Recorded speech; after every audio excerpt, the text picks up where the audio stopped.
Uztaritzeko Itzopen Gaztetxeako 20 urte bete ditu eta besta batekin ospatu dute asteburuan. Arratsaldeon ikusentzuleok ongi etorri iparraldearen orenera eta Europako mugaz gaindiko lehen helmuga turistiko gastronomikoa ere aurkeztuko dizuegu gaurkoan Euskal Herria Biarnoa eta Errioxaren artean osatua, baina lehenik aktualitatearekin hasiko gara.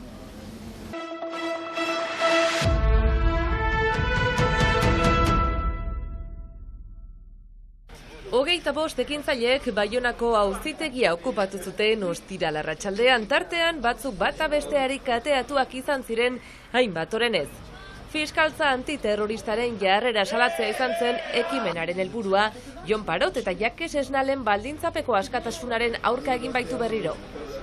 Baldintzapeko askatasun galdeak aztertzeko bi audientzia iragan dira, maiatzaren 13 eta 19an. Erabakiak emanen dituzte ekainaren 9an Jakes Esnalentzat eta 15an Jon Parotentzat. Audientzien bezperetan bakegileek eta bakebideak giza eskubideen ligaren laguntzarekin manifestazio bat antolatuko dute ekainaren 11arako Baionan. Bake prozesua sustengatu eta berrabiatzeko xedez lurraldeko hautetsi eta herritarren batasunaren adierazpena izanen da mobilizazioa. Uztailaren 2an, 300 gailur argituko dituzte Pirineo osoan zehar autodeterminazio eskubidearen alde, gure esku ekimenak eta Kataluniako hainbat eragile subiranistek antolatuta. Lehen mobilizazio herritarra da, Kataluniako eragileek eta Euskal Herriko eragileek elkarlanean antolatuko duguna, eta nazioarteari mezu argi bat zabaltzeko gure etorkizunaren jabe izan nahi degula, buru jabeak izan nahi degula, eta gure autodeterminazio eskubideen aldeko aldarrikapen jendetsu eta masibo bat izango da. Euskal Herrian 150 gailur argituko dira orotara, eta Ipar Euskal Herriari dagokionez, Larun, Hori, Baikura eta Xoroko gaina izango dira. Pirineoetan egiteak eta Kataluniarekin elkarlanean antolatzeak duen garrantzia ere azpimarratu dute. Kataluniako herriarekin partekatzen dugu bi estatuetako testuinguru konplexua, bai Espainiako testuinguru eta Frantziako testuinguru ere eta nazioarteko testuinguru konplexu hori, ez?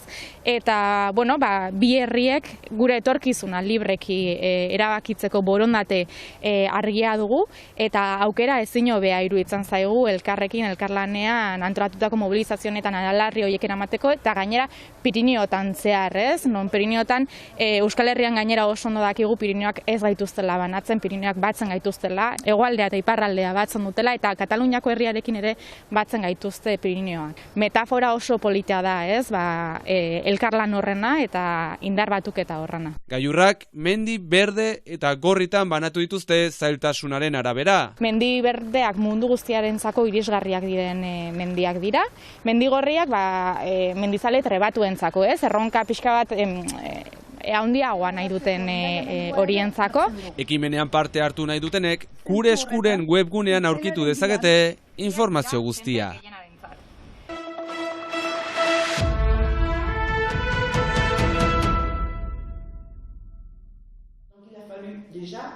Visit Gastro, Europako mugazgendiko lehen proiektu edo helmuga turistiko gastronomikoa da, eta Euskal Herria, Bearno eta Errioxaren artean osatu berri dute. Alors, c'est un projet qui a été lancé en janvier 2020.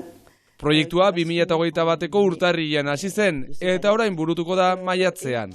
Europako eskualdeen arteko lankidetza sustatzeko Interreg Poctefa funtsen finantziazioa izan du, eta lehen aldia da Europan horrelako proiektu bat egin dena. Sur le plan européen. Et c'est la première fois en Europe. Visit Gastro webgunea sortu dute horretarako frantsesez, gaztelaniaz eta inglesez, eta bertan, proiektuan parte hartu duten lurraldeetako informazio gastronomikoa eta ideiak biltzeaz gain, proposamen edo gida tematikoak ere osatu dituzte. Alors, il y a une route sur le vin, une route sur le fromage. Hainbat ardatz komunen gainean ibilbide edo proposamenak ere osatu ditugu. Hala nola, ardoarena, gaztarena, sormarkena, goiz sukaldaritzarena eta Doneiakue bidearena. Guztiak noski, mugazgendiko proposamena. L'offre éco-responsable des 5 territoires. Horrez gain, jatetxe, loleku eta hainbat gune interesgarriren gaineko informazioa ere eskuragarri dugu bertan. Bakoitzak bere lehentasun eta gustoen arabera bere bidea sortu dezan. Vous allez trouver aussi Errezetak, bertako produktuen ingureko bideoak eta blog bat ere sortu dugu. Proiektua osatzen duten lurraldeen eskaintza gastronomikoa valorizatzea eta erakustea xede duena. l'offre des 5 destinations conjointes.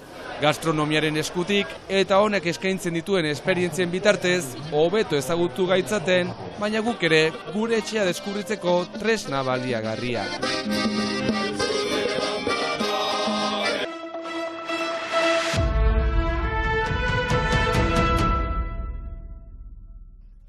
Leon Bona margolari baionarraren heriotzaren mendeurrena dela eta erakusketa berezi bat antolatu du Baionako Euskal Museoak uztailaren 8tik urtea bukatu arte. Erretratu egile ospetsuaren 80 artelan ikusgai izanen dira. Horien artean Victor Hugo idazle ezagunarena. Tamaina handiko obrak direnez kalkulu zehatzak egin behar izan dituzte margo guztiak Euskal Museoan sartu ahal izateko. Eta horretarako erakusketa beraren erreprodukzio digital bat egin behar izan dute. Baionako herriko etxeak emandako diru laguntzei esker ikasketak egin zituen Leon Bonatek Parisen, Madrilen eta Italian. Bonatek ez zuen inoiz hori ahaztu bere bilduma osoa herriari eman ziolako hil zenean. L'homme qui a été quand même à la tête même de la peinture académique française pendant 40 ans, qui n'a jamais cessé du début de sa carrière jusqu'à son terme de dire et de rappeler qu'il devait tout de son parcours à sa ville natale. Il est l'exemple même de ce qu'on appelait à l'époque la méritocratie républicaine. Baionara etorriko diren bisitariek artelanak hurbiletik ikusteko aukera paregabea izanen dute. Usaian distantzia handira daudelako museo handietan.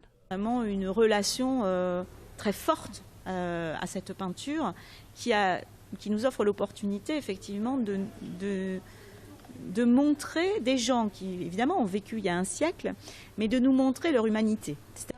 Uztailetik aintzina abendura arte udatiarrak erakartzeaz gain gazteengana ere jo nahi dute erakusketa honen bidez. Gainera erakusketaz gain bisita gidatuak ere antolatuko dituzte garrantzia handiko artistaren lanak eta bizitza hobe ezagutzeko. Uztaritzeko Itzopen gaztetxeak 20 urte bete ditu eta honen ospatzeko hitzordu eder antolatu dute asteburuan. Izan da bujoka bat gune bat ukaiteko eskora hutsean aritzen alden egian eta hori zen sustut bujoka luzea gure aintzineko belaunaldien dako. Gusartu gira hortalde bat dola urte batzu gaztetxean eta entxatu gira berriz bultzatzen, dinamika berri bat sortuz gure helburua izanez herria berriz dinamizatzea herriko gazte guztiak elkartuz. Euskara idatzirik bihotzen ondoan, naiz aukeran euskara hobeden ahoan. Beren dinamikaren ardatz nagusia, hizkuntza euskara baita. Tema politikoak abordatu gabe lehenik herria berriz euskaldun du. Pena bat baita ustaitzen eta iparraldean orokorki euskara atxemaiten baitugu ez dela aski presente eta beraz entxatzen gira horren inguruan dinamikak sortzen herriko gazteekin eta inguruko gazteekin, beraz gure ideia politikoak zabalduz, baina beti euskara ardatz nagusitzat atxikiz eta hori da guretako helburua eta horretako entxatzen gira gaztetxea importantea izaiten. Autoantolakuntza ere ez da gutxi, baina zarroi ere tartetxo bat utzi, baina zarroi ere. Zaharrentzat ere tartearekin noski, baina uztaritze osatzen duten 3 auzo edo guneetako gazteen elkargune izatea dute helburu. Eta asmoien bueltan, egindako bestan, Amets Arzaius eta Andoni Egaina bertsolariak, uztaritzerekin anaitua den Gipuzkoako Tolosa herriko udaberri dantzataldeko kideak, matraka elektrotxaranga, eta, porkeno, makonak eta itziarren semeak izan dituzte, egunak girotzen. Egun horrekin, mentzen dugu leku bat nun eskora erabiltzen den eskora hutsean, eta baita ere ginarazten ditugu eskoalegiko taldeak, justuki kultura biziarazteko, eta eskoaraz gain ere presionako begirada berezi bat ekeji nahi genuen justuki beste honek ilan irabazi guztiak haiendako baitira. Eta besta ontako irudiekin amaituko dugu gaurko saioa, ikus entzuleok plazer izango duzuelakoan, bihar arte.